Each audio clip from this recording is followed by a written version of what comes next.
नमस्कार, मैं हूं ताबिश हुसैन और जी बिजनेस पर आप देख रहे हैं दिवाली स्पेशल। आप सभी को दिवाली की शुभकामनाएं। प्रधानमंत्री नरेंद्र मोदी आपसे थोड़ी देर में रेडियो पर मन की बात के जरिए देश को संबोधित भी करेंगे और मन की बात कार्यक्रम का ये 25वां एपिसोड होगा।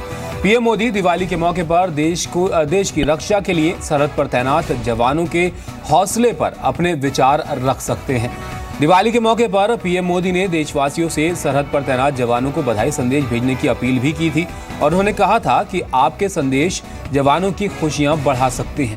इससे पहले 25 सितंबर को पीएम मोदी ने मन की बात में भारतीय सेना की तारीफ की थी और उन्होंने सेना पर भरोसा जताते हुए कहा था कि हमें सेना पर नाज है। पीएम ने कहा था कि हम नागरिकों के लिए, राजनेताओं के लिए बोलने के कई अवसर होते हैं और बोलते भी हैं, लेकिन सेना बोलती नहीं है, सेना पराक्रम करती है। ये कार्यक्रम सुबह 11 बजे आकाशवाणी और दूरदर्शन के सभी चैनलों पर प्रसारित किया जाएगा, यानी कि अब से बस थोड़ी ही देर में।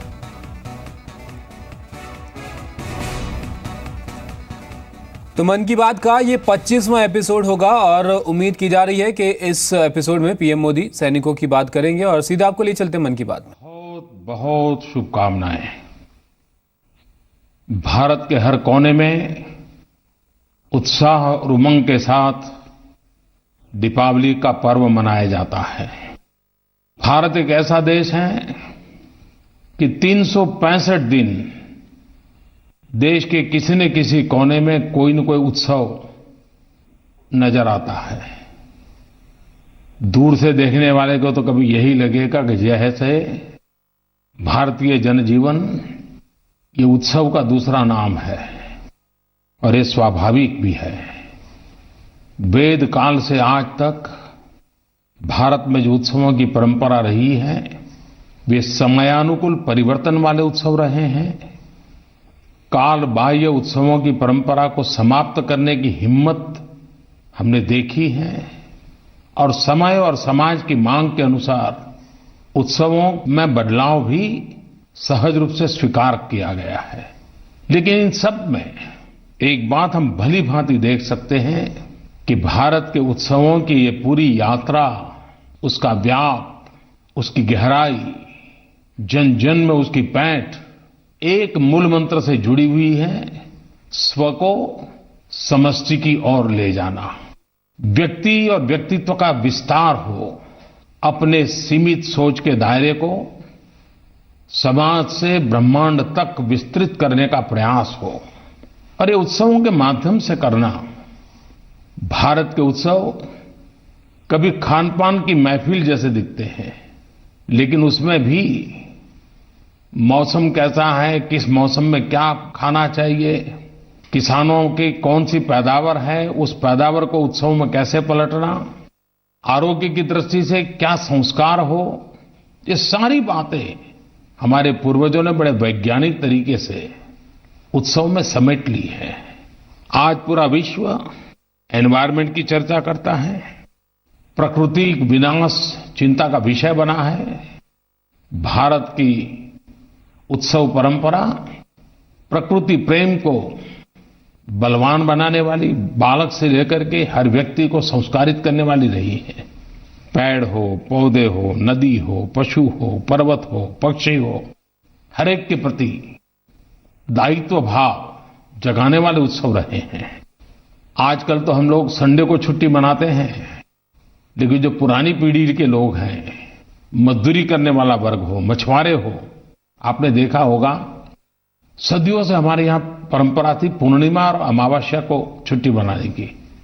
और विज्ञान ने इस बात को सिद्ध किया है कि पूर्णिमा और अमावस्या को समुद्र के जल में किस प्रकार से परिवर्तन आता है, प्रकृति पर किन किन चीजों का प्रभाव होता है और मानव मन पे भी प्रभाव होता है। यानी यहां तक हमारे यहां छुट्टी भी ब्रह्मांड और विज्ञान के साथ जोड़ करके मनाने की परंपरा विकसित हुई थी। आज जब हम दीपावली का पर्व मनाते हैं तब, जैसा मैंने कहा, हमारा हर पर्व एक शिक्षादायक होता है, शिक्षा का बोध लेकर के है। ये दीपावली का पर्व तमसो मां ज्योतिर्गमय, अंधकार से प्रकाश की ओर जाने का एक संदेश देता है। और अंधकार वो प्रकाश के अभाव का ही अंधकार वाला अंधकार नहीं है, अंधश्रद्धा का भी अंधकार है, अशिक्षा का भी अंधकार है, गरीबी का भी अंधकार है, सामाजिक बुराइयों का भी अंधकार है। दीपावली का दिया जला करके समाज दोष रूपी जो अंधकार छाया हुआ है, व्यक्ति दोष रूपी जो अंधकार छाया हुआ है, उससे भी मुक्ति, और वही तो दिवाली का दिया जला करके प्रकाश पहुंचाने का पर्व बनता है। एक बात हम सब भली भांति जानते हैं, हिंदुस्तान के किसी भी कोने में चले जाइए, अमीर से अमीर के घर में चले जाइए, गरीब से गरीब की झोपड़ी में चले जाइए, दिवाली के त्योहार में हर परिवार में स्वच्छता का अभियान चलता दिखता है। घर के हर कोने की सफाई होती है। गरीब अपनी मिट्टी के बर्तन होंगे तो मिट्टी के बर्तन भी ऐसे साफ करते हैं जैसे बस ये दिवाली आई है। दिवाली एक स्वच्छता का अभियान भी है, लेकिन समय की मांग है कि सिर्फ घर में सफाई नहीं, पूरे परिसर की सफाई, पूरे मोहल्ले की सफाई, पूरे गांव की सफाई, हमने हमारी स्वभाव और परंपरा को विस्तृत करना है, विस्तार देना है। दीपावली का पर्व अब भारत की सीमाओं तक सीमित नहीं रहा है। विश्व के सभी देशों में किसी न किसी रूप में दीपावली के पर्व को याद किया जाता है, मनाया जाता है। दुनिया की कई सरकारें भी, वहां की संसद भी, वहां के शासक भी दीपावली के पर्व के हिस्से बनते जा रहे हैं। चाहे देश पूरब के हो या पश्चिम के, चाहे विकसित देश हो या विकासमान देश हो, चाहे अफ्रीका हो चाहे आइलैंड्स हो, सब दूर दिवाली की धूमधाम नजर आती है। आप लोगों को पता होगा, अमेरिका की यूएस पोस्टल सर्विस, उन्होंने इस बार दीपावली का पोस्टल स्टैम्प जारी किया है। कनाडा के प्रधानमंत्री जी ने दीपावली के अवसर पर दिया जलाती हुई अपनी तस्वीर ट्विटर पर शेयर की है। ब्रिटेन की प्रधानमंत्री ने लंदन में दीपावली के निमित्त सभी समाजों को जोड़ता हुआ एक रिसेप्शन का कार्यक्रम आयोजित किया, स्वयं ने हिस्सा लिया। और शायद यूके में तो कोई ऐसा शहर नहीं होगा कि जहां पर बड़े ताम झाम के साथ दिवाली न मनाई जाती हो। सिंगापुर के प्रधानमंत्री जी ने इंस्टाग्राम पर तस्वीर रखी है और उस तस्वीर को उन्होंने दुनिया के साथ शेयर किया है और बड़े गौरव के साथ किया है। और तस्वीर क्या है? सिंगापुर पार्लियामेंट की 16 महिला एमपीज भारतीय साड़ी पहन करके पार्लियामेंट के बाहर खड़ी हैं और ये फोटो वायरल हुई है। और ये सब दिवाली के निमित्त किया गया है। सिंगापुर की तो हर गली मोहल्ले में इन दिनों दिवाली का जश्न मनाया जा रहा है। ऑस्ट्रेलिया के प्रधानमंत्री ने भारतीय समुदाय को दीपावली की शुभकामनाएं और ऑस्ट्रेलिया के विभिन्न शहरों में दीपावली के पर्व में हर समाज को जुड़ने के लिए आह्वान किया है। अभी न्यूजीलैंड के प्रधानमंत्री आए थे, उन्होंने मुझे कहा कि मुझे जल्दी इसलिए वापस जाना है कि मुझे वहां दिवाली के समारोह में शामिल होना है। कहने का मेरा तात्पर्य ये है कि दीपावली ये प्रकाश का पर्व विश्व समुदाय को भी अंधकार से प्रकाश की ओर लाए जाने का एक प्रेरणा उत्सव बन रहा है। दीपावली के पर्व पर अच्छे कपड़े, अच्छे खान पान के साथ साथ पटाखों की भी बड़ी धूम मची रहती है और बालकों को, युवकों को बड़ा आनंद आता है। लेकिन कभी कभी बच्चे दुस्साहस भी कर देते हैं। कई पटाखों को इकट्ठा कर करके बड़ी आवाज करने की कोशिश में एक बहुत बड़े अकस्मात को निमंत्रण दे देते हैं। कभी ये भी ध्यान नहीं रहता है कि आसपास में क्या चीजें हैं, कहीं आग तो नहीं लग जाएगी।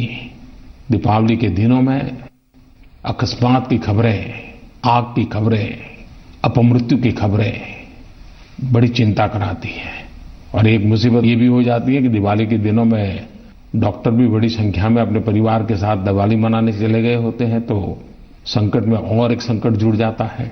मेरी खास करके माता पिता को, पेरेंट्स को, गार्डियंस को खास आग्रह है कि बच्चे जब पटाखे चलाते हो, बड़ों ने साथ खड़े रहना चाहिए, कोई गलती न हो जाए उसकी चिंता करनी चाहिए और दुर्घटना से बचना चाहिए।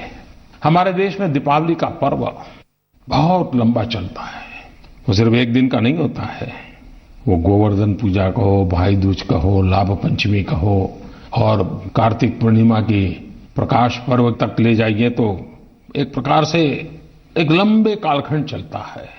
इसके साथ साथ हम दीपावली का त्योहार भी मनाते हैं और छठ पूजा की तैयारी भी करते हैं। भारत के पूर्वी इलाके में छठ पूजा का त्योहार एक बहुत बड़ा त्योहार होता है। एक प्रकार से महापर्व होता है, 4 दिन तक चलता है। लेकिन उसकी एक विशेषता है, समाज को एक बड़ा गहरा संदेश देता है। भगवान सूर्य हमें जो देते हैं उससे हमें सब कुछ प्राप्त होता है। प्रत्यक्ष और परोक्ष भगवान सूर्य देवता से जो मिलता है उसका हिसाब अभी लगाना ये हमारे लिए कठिन है, इतना कुछ मिलता है। और छठ पूजा सूर्य की उपासना का भी पर्व है। लेकिन कहावत तो ये हो जाती है कि भाई दुनिया में लोग उगते सूरज की पूजा करते हैं। छठ पूजा एक ऐसा उत्सव है जिसमें ढलते सूरज की भी पूजा होती है। एक बहुत बड़ा सामाजिक संदेश है उसमें। मैं दीपावली के पर्व की बात कहूं, छठ पूजा की बात कहूं, ये समय है आप सबको बहुत बहुत शुभकामनाएं देने का। लेकिन साथ साथ मेरे लिए समय और भी है, खास करके देशवासियों का धन्यवाद करना है, आभार व्यक्त करना है।